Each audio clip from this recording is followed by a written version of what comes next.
மரண வியாபாரியின் கதை. நீங்க உயிரோட இருக்கும்போதே நீங்க இறந்ததா செய்தி வந்தா, அதுவும் அந்த செய்திக்கு முன்னால மரண வியாபாரி பேர் போட்டிருந்தா நீங்க என்ன நினைப்பீங்க? இப்படிதான் 1888 பிரான்சில் ஆல்ஃபிரட் நோபல் இறந்ததா செய்தி வந்தது. ஆல்ஃபிரட் நோபல் ஒரு மிகப்பெரிய சயின்டிஸ்ட். ஒரு நாள் லேப்ல ரொம்ப தீவிரமா ரிசர்ச் பண்ணிட்டு இருக்கும் போது திடீரென்று அவருடைய பணியாளர் ஓடி வந்து கையில பத்திரிகை ஒண்ணு கொடுத்தாரு. இந்த பத்திரிகையில என்ன போட்டிருக்குன்னு பாருங்க சார் என்று சொன்னாரு. ஆல்ஃபிரட் நோபல் படிக்க ஆரம்பிச்சாரு. அதுல the merchant of death is dead, ஆல்ஃபிரடோட போட்டோவை போட்டு பக்கத்துல மரண செய்தி இருந்தது. இது என்ன, நான் உயிரோட இருக்கேன், ஆனா பத்திரிகையாளர்கள் நான் இறந்துதான் செய்தி போட்டிருக்காங்களே என்று யோசிச்சாரு. ஆனா அன்னைக்கு உண்மையிலே ஆல்ஃபிரட் நோபலுடைய அண்ணன் லுட்விக் நோபல் தான் பிரான்சில் மரணம் அடைந்தாரு. ஆனா பத்திரிகையாளர்கள் பேரை மாத்தி போட்டு குழப்பம் பண்ணிட்டாங்க. இறந்து விட்டார் என்ற செய்தியை விட அதுல ரொம்ப கொடூரமான வார்த்தைகளை போட்டு இருந்தாங்க. மர்ச்சன்ட் ஆஃப் டெத், மரண வியாபாரி.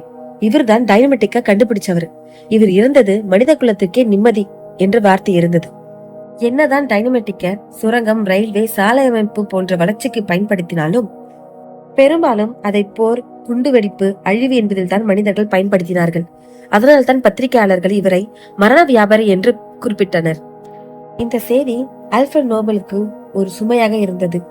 என் வாழ்வு முடிந்த பிறகு இந்த உலகம் என்னை இப்படித்தான் நினைவு கூறுமோ என்ற கேள்வி நோபலை வாட்டியது. நோபல் உள்ளத்தில் ஒரு பெரிய தீர்மானம் பிறந்தது.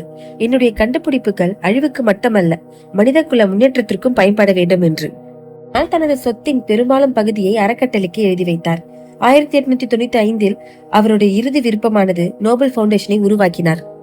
1894 நோபல் உண்மையாக இருந்தபோது அந்த விருப்பம் செயல்படப்பட்டது.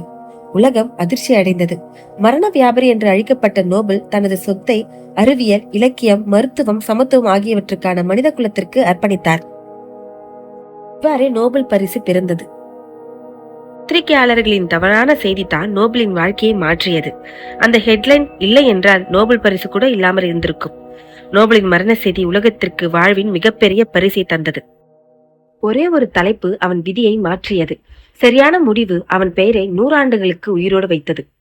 இந்த வீடியோ பிடிச்சிருந்தா லைக் பண்ணுங்க, ஷேர் பண்ணுங்க, சப்ஸ்கிரைப் பண்ணுங்க. மேலும் இது போன்ற வீடியோகளுக்கு இந்த சேனலை தொடர்ந்து பாருங்க. நன்றி.